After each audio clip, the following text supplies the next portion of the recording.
came back. Yep. Not that you have much of a choice, but we are back for lesson number 2 in our series of For Better or For Worse. So what we're going to work on this time is we're kind of going to just go over a brief recap of what we did in lesson 1, touch base on some of the things that we worked on, and then kind of pick back up where we left off there, see if we can add any new ripples. If not, if we're kind of struggling with picking up where we were on lesson 1, we'll do a lot of recap there and just kind of progress as we can. So what I'm going to have you do first, Kyra, is I'm going to have you walk us through a recap of what we did in lesson 1, some of those kind of key points that we touched on, and then we'll take a few swings, get warmed up, and jump in from there. Does that sound good? Yeah. Okay, so go ahead and start off all the way from the grip to some of the things that we worked on with weight distribution, distance standing away from the golf ball, and our backswing, and then kind of what we're wanting to work on working down into our downswing. Okay, so firstly the grip, got my left hand with 2 knuckles showing here, and then right hand, thumb's kind of on the side. Okay, now you've got that thumb on the side right now. For most players, this is where you're going to want it because most players tend to have a little bit of a slice. Kyra has a very active right hand as she comes through impact. So rather than getting that thumb on the side of the club, we want that thumb more on top of the club because it'll stabilize the club face a little bit more as we come through impact. Whereas if that thumb's on the side of the club is going to have more of a tendency to roll through that impact position. Okay, so if players are having troubles getting that ball to go either straight or left for a right-handed player, think about showing more knuckles on the left hand and getting the right hand more underneath. If the player is struggling with hooking the golf ball or hitting it too far to the left for a right-handed player, we can do the exact opposite and we can kind of shift this left hand to show less knuckles. We can get the right hand more on top of that grip. Okay, so go ahead and carry on with where we were. We worked our way through that grip. Okay, so then I've got the ball in the middle of my stance. I have a 7-iron here. Weight is neutral, and my arms are hanging down from my shoulders.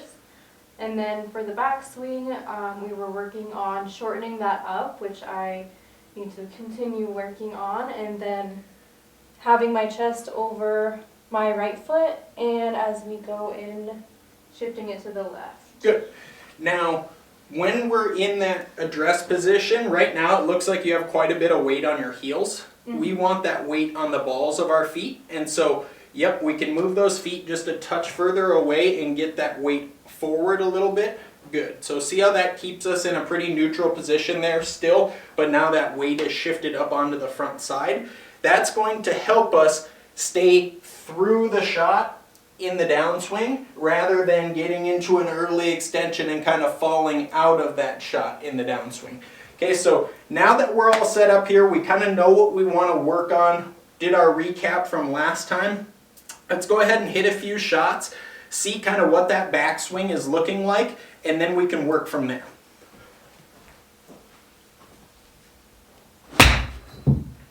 Good. Now how'd that one feel? Felt good. Okay. Any other feedback other than I can good? see that I shifted this mat forward quite a bit already. Okay. So we're hitting the ground a little bit before the golf ball there still. All right. Now what is that telling us? If we're hitting that ground first before the ball, where is our weight at? Too far to the right still, and Yep. not quite shifted left. So for a right-handed player, if we're catching that ball heavy or hitting ground first, traditionally it is because we have too much weight still on our trail foot and it hasn't yet shifted up onto our lead foot. So as we start our downswing on this next one, we're going to allow that weight to shift forward while maintaining our spine here in the center of our stance. So see how we're not shifting it up forward, we're letting that weight transfer without our spine jumping or diving towards our target.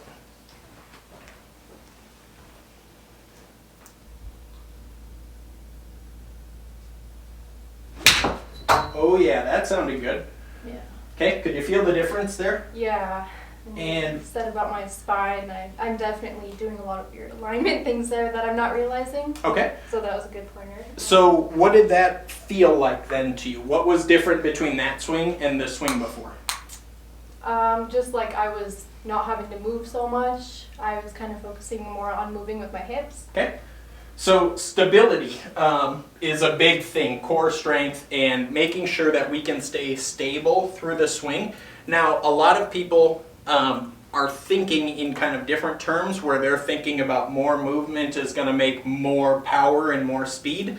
It's not necessarily the case when you think about physics and how things are going to rotate around a center fulcrum. And so we want to think about less is more. So the easier, the better in our golf swing. We don't want to make this difficult. There's a reason why people can play this game into their later years in life, and that's because it's not supposed to be a ton of physical exertion to strike the golf ball. Okay, so what we're going to do now, because you made a good ball strike there, we kind of have those feels down. We're going to get some foot spray.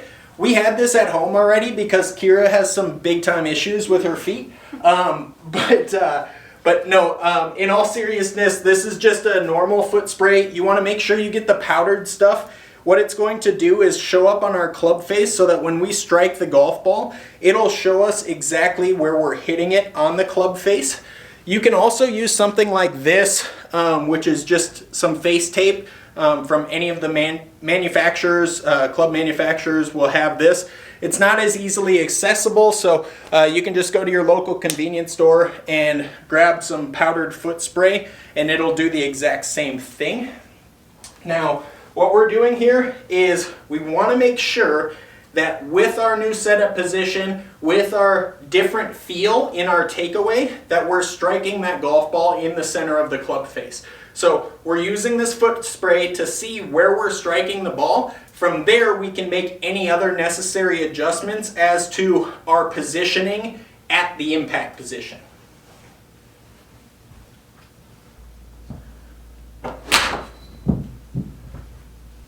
Okay.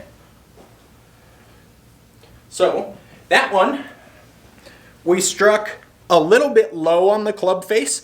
So weight was a little bit too far forward, which is a good thing for us. Okay, so we're getting to the other extreme of not having that weight hang way back. Now we're getting up onto that front side, and so we caught it a little bit thin. Just a touch out off the toe, but really not too bad. Let's try and strike a couple more and see if we can get that bottom of the golf ball up to that first groove on the club face.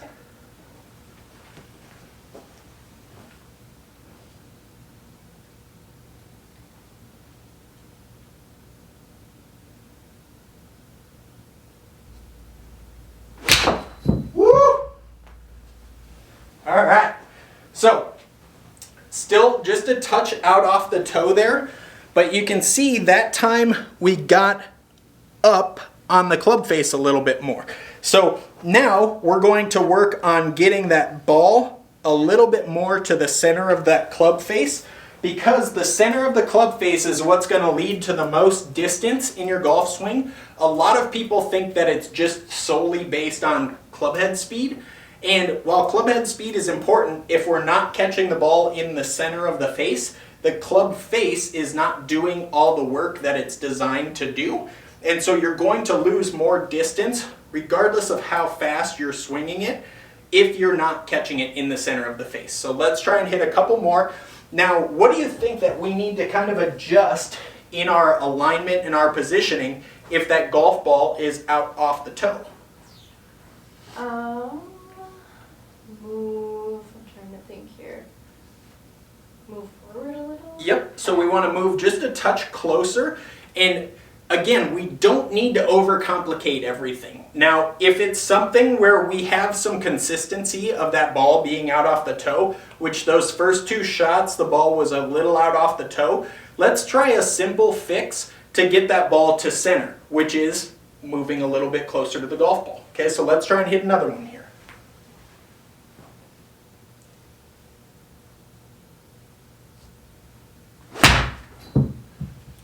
Okay, so Now I'm trying to sell lessons here. You're not making me look very good. All right, I'm just teasing you. But so this is the opposite end of the spectrum.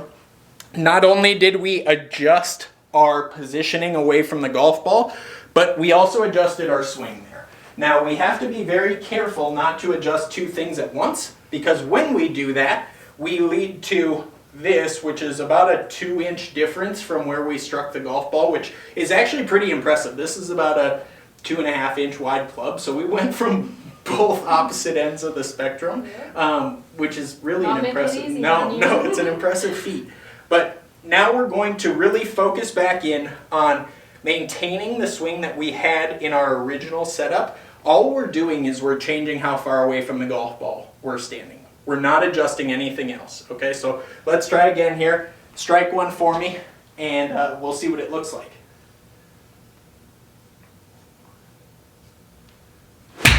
Okay, a little bit heavy again, but we are towards the middle of the club face there. So we're very high on the face, meaning that that weight is probably shifting backwards. We're catching ground first, and then that club is kind of getting some added dynamic loft. So as we swing down into impact, if our weight's backwards, we allow that club head to pass the shaft, we're adding loft to that club head, which can lead to those high strikes on the face.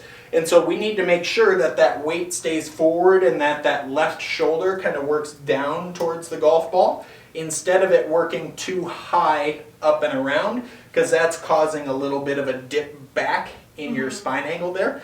Now, notice on that last shot when we caught it real heavy that we joked around a little bit.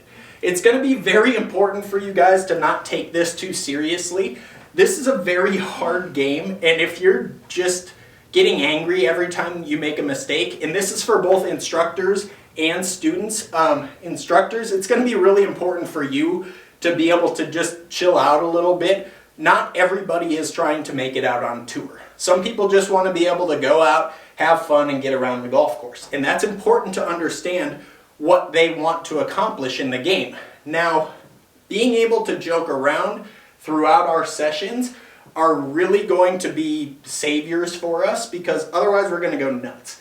You're going to want to strangle me. I'm going to want to run away, and we're both going to be left alone. So we want to make sure that we have a good time in this process. Nothing is worse than making something that's supposed to be fun feel like work. And so we're just going to make this a fun experience on both ends and work our way through it. So let's try and strike this one just a little bit cleaner if we can. Get that weight shifting forward, and let's try it. Okay, a little bit too much that time. So there we come. Too much swing? No, a little bit too much of, Okay. So where did the golf ball go there? I can explain to you how I know that. I'm saying, where did it? I don't know. So it went about this high. So where we caught that one was down here.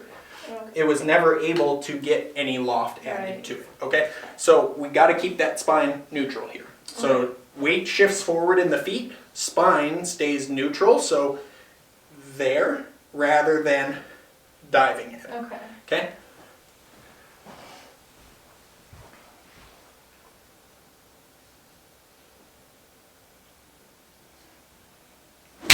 Yeah, really nice.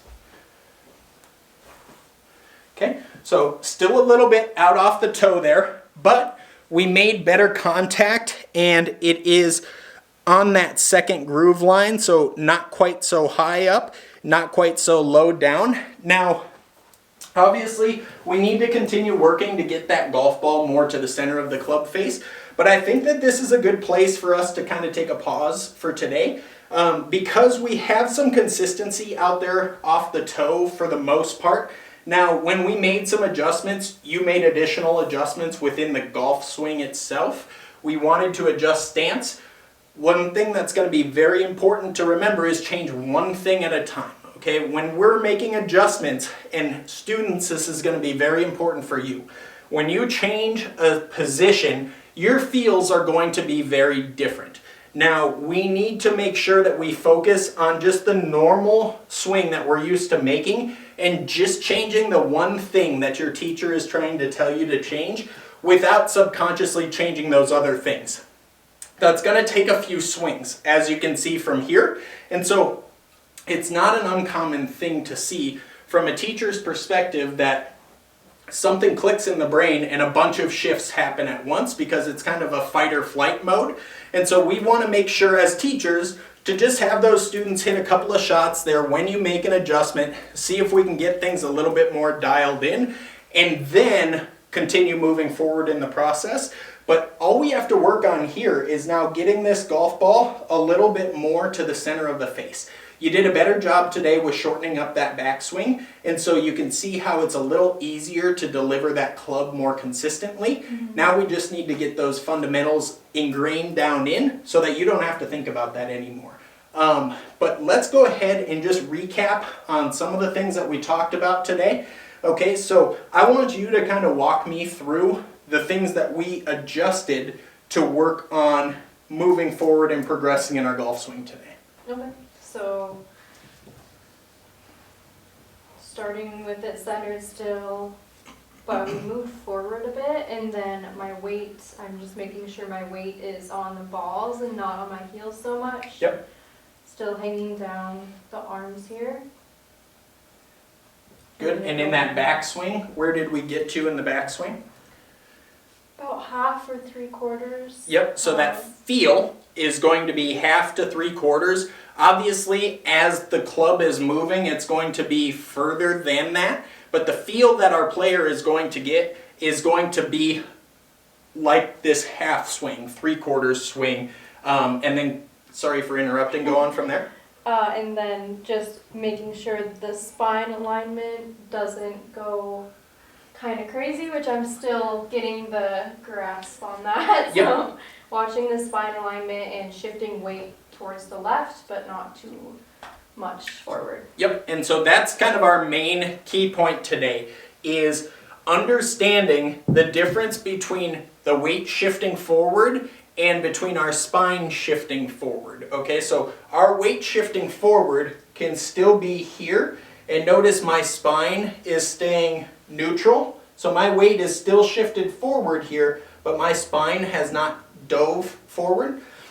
The other incorrect way is here, where our spine really gets diving towards our target. That's going to lead to that club traveling from outside to in and lead to those thin shots. Okay, so we want to really focus on allowing that weight to shift forward while keeping our spine angle covering that golf ball so that that club can just drop on into the ball and work its way through the impact zone without us having to manipulate the club.